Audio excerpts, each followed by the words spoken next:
Ate, gawa na! Gawa na, ate! Porkit sinabi ng kuya mo, ano? O-order ka naman? Aabusuhin mo naman? Alam mo ba ang hirap ko sa Italy? Nasaktan mo kasi ate ko! Bakit ako hindi mo ba ako ate?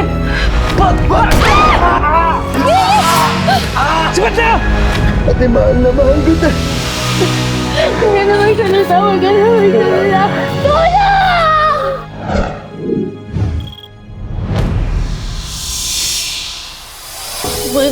Tama na! Ayoko sa inyo! Lalong-lalo na sa'yo! Sensya na ho kayo sa inasal ni Milit. Akala ko kasi magiging okay na lahat once na makita niya kayong lahat eh. Masyado siyang nasaktan sa mga nalaman niya. Tulungan niyo kami! Tulungan! Ano ba? Uy! Hindi mo! Sir, damay lang ako dito eh! Ninakawan niya ang pawn shop ko! Sir! Dito mo dyan, ha? Nay! Nay, pinapasok na po tayo ng tubig!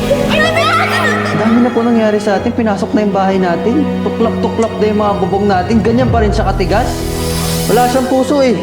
Saan na tayo pupunta? Okay naman ba sila? Makakain ba? I took care of it.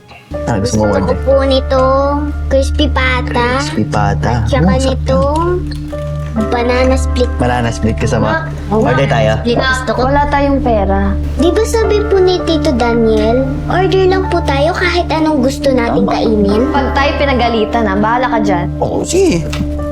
Tatawag na ako ah. Ano ba yan? 5,000 para sa lunch? 3,500 para sa dinner? Ma'am, hindi pa po kasama dyan yung bayad sa masahe. Nag-check out na ba yung nasa room 404? Not yet pa, ma'am. Fine. It's okay. Dali. Ba't mo ko sinambal, ate? Ang kapal ng mukha mong umorder ng pagkain na hindi mo naman kayang bayaran? Ano?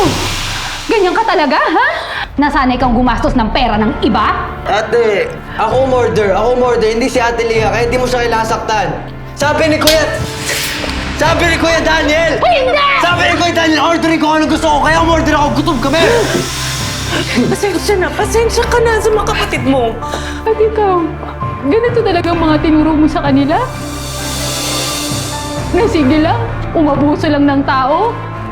Hanggat kaya, sige lang. Ma, pati asawa ko pinipeste nyo na!